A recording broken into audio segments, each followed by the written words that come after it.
So hello everyone, we are here to record the one of the very interesting story of Yash Vaidya.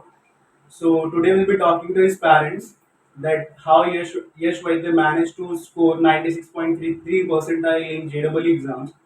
So चलिए थोड़ा उनके parents से बात करते हैं. Hello ma'am. Hello. Hi. Hello sir.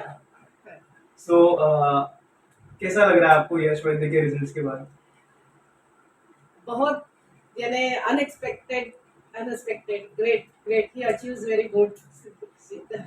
मतलब मैंने एक्सपेक्ट नहीं किया था, लेकिन उसने बहुत कड़ी मेहनत करके और आपकी गाइडेंस के साथ जो किया है, उसकी वजह से मैं हम लोग दोनों बहुत खुश हैं.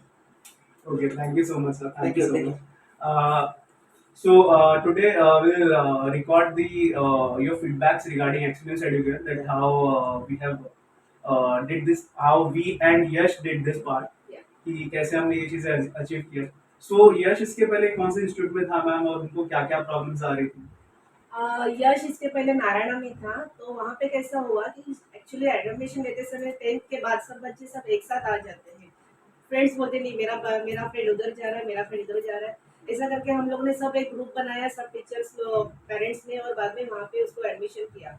लेकिन वहाँ जाने के बाद मैंने ये देखा कि ऑनलाइन ये होने के कारण यश पीछे लैक हो रहा था, क्योंकि कोई जो एकदम ब्रिलियंट बच्चे रहते हैं जो एकदम स्टार्टिंग में, क्योंकि यश got 80% in 10th, so he want some अलग टाइप का अटेंशन, अलग टाइप का ये. सो इसके लिए क्या हुआ कि इस ग्रुप में वो एक पीछे जा रहा था. उसको मैं देख रही थी, वो हमेशा आता था मेरे पास, मम्मा मुझे लेक्चर कुछ समझ भी नहीं आ रहा है, मैं क्या करूँ. और जब तो इसीलिए मैंने थोड़ा स्टार्ट किया कि उसको शायद कुछ अलग इंस्टीट्यूट का ज़रूरत है, तो मैंने नारायण से उसको निकाल के थोड़ा एक्सेलेंस में डाला. So I got very good result in excellence academy.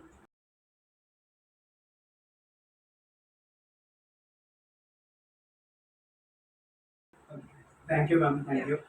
सो मुझे आप दोनों से बस ये जानना है कि आप लोगों को क्या क्या एक्सपेक्टेड था फ्रॉम एक्सीलेंस एडुकेट. आप लोग क्या क्या प्रॉब्लम्स का रिजोल्यूशन चाहते थे फ्रॉम एक्सीलेंस एडुकेट? स्टार्टिंग में मैंने, जैसे मैंने आपको बताया कि Yash got 80% and I am a civil engineer. So मुझे ऐसा लग रहा था कि यश कहा तो एक एटलीस्ट इंजीनियरिंग करे. तो लेकिन उसका था इंटरेस्ट होटल मैनेजमेंट में, तो मैंने बहुत जगह इंक्वायरी किया कि चलो होटल मैनेजमेंट है, मैं किसी के अगर इंटरेस्ट है, हम लोग बोलते हैं बच्चों को कि इंटरेस्ट के ऊपर जाना चाहिए. लेकिन बाद में होटल मैनेजमेंट का रियली मैंने बहुत जगह इंक्वायरी किया, तो उसका जो रिजल्ट है बाद में, तो उसका इतना पॉजिटिव नहीं था कंपेयर टू इंजीनियरिंग का. तो उसके बाद मैंने देखा कि सर से भी बात किया, तो सर ने उसको बहुत अच्छे से काउंसलिंग किया, उसको पर्सनल अटेंशन दिया. तो उसके बाद यानी मैं सिर्फ गई थी एक्सेलेंस के पास कि उसका एजुकेशन पॉइंट ऑफ व्यू, लेकिन उन्होंने जो मुझे ये किया फीडबैक दिया कि नॉट ओनली एजुकेशन, उन्होंने बोला उसका पहला मेंटल प्रिपरेशन इज बहुत इम्पोर्टेंट है. तो मैं जब गई थी सीईटी के लिए गई थी, तो उन्होंने बोला कि नॉट ओनली आप सीईटी प्रिपेयर कीजिए, जेई के लिए भी prepare कीजिए देखिए. मैंने बोला जी, क्या नहीं कर पाएगा जेई. सर बोले कि वो हमारे ऊपर छोड़ दीजिए ना, क्या कोप अप कर पाएगा क्या नहीं कर पाएगा. And you see the result कि जो 80% लड़का 10th में लाता है, वो अगर 96.33 परसेंटाइल ला रहा है.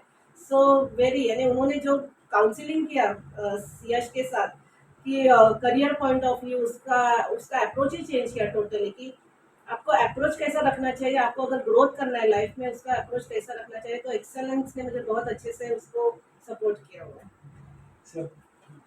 नहीं, मुझे भी वही पर्सनली बहुत अच्छा लगा कि वो कुछ गलत चीज भी होती थी तो एक्सेल वाले पर्सन अटेंशन देते थे. और मतलब हम दोनों ही जॉब पे जाते थे, तो कभी कभी टेंशन आता था. मेरी वाइफ सर के साथ टच में रहती थी, मैं भी कभी रहता था. तो मैं सर को तो फ्री माइंड पूरा एक करके रखा था, आप आपके हिसाब से आप हैंडल करो, बिंदास करो, जो भी करना है करो. और कुछ गलत भी होता था, कुछ भी होता था, तो यश को डांटते थे. जैसे एक पर्सन माँ बाप डांटते हैं, वैसे वैसे बिंदास डांटते थे, और हम लोगों ने फ्री छोड़ भी दिया था कि आप करो, बस उसको अपनी तरफ से हैंडल करो. और मैं आज रिजल्ट देख रहा हूँ कि तो बहुत अच्छी तरह हैंडल किया. मतलब मैं जो देख रहा था स्लोली स्लोली उसका प्रोग्रेस, तो मुझे ऐसे मन में लग रहा था कि हाँ सचमुच कुछ हो रहा है. लेकिन एंड ऑफ द डे हमें रिजल्ट देखना है, क्योंकि वो वहाँ कुछ गड़बड़ ना हो जाए. लेकिन वहां तक वो पहुंचते पहुंचते उन्होंने बहुत अच्छी तरह हैंडल किया. और हमें भी बहुत अच्छा लगा कि आज उसने 96.33 परसेंटाइल निकाला. तो मतलब सर ने और यश ने दोनों ने अच्छी तरह मेहनत की. तो मुझे बहुत पर्सनली अच्छा लगा.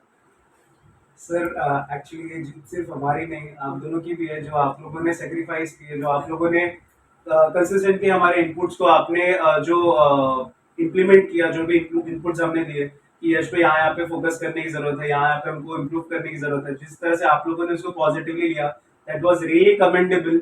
जिस तरह से आप लोगों ने ट्रीट किया एज अ टीचर, जब भी कोई टीचर आता है, जो रिस्पेक्ट आप लोगों ने दी, उसकी वजह से एक एक्स्ट्रा पर्सनल कनेक्शन भी बन जाता है कि नहीं, इस बच्चे के ऊपर और भी ध्यान देना है हमको। So that's really quite commendable, thank you so much sir. अब अभी किसी भी पेरेंट को क्या मैसेज देना चाहेंगे फ्रॉम एक्सीलेंस एजुकेशन? एक्सेलेंस के जो टीचर्स हैं वो यंग जनरेशन के हैं, तो उसके वजह से क्या हो रहा है कि बच्चे जो है ना घुल मिल जाते हैं, यानी जो एक गैप रहता है टीचर्स और स्टूडेंट के बीच में, वो रियली बहुत निकल जाता है। और हम लोग, मैं फ्रैंकली मैं खुद ही बोलती हूँ कि मैं खुद से भी सर से यानी as a parent, as a student, वो यंग जनरेशन होने के रीज़न की वजह से इतने यानी एक फैमिली मेंबर हो जाते हैं हम लोग, तो फ्रेंडली। फ्रेंडली हो जाते हैं, फैमिली मेंबर हो जाते हैं, तो हम लोग इजीली उनसे यानी कम्युनिकेट कर पाते हैं। और वो बॉन्डिंग इज मोर इम्पोर्टेंट, और वो एक्सेलेंस ने मुझे दिया एंड रिजल्ट भी दिया।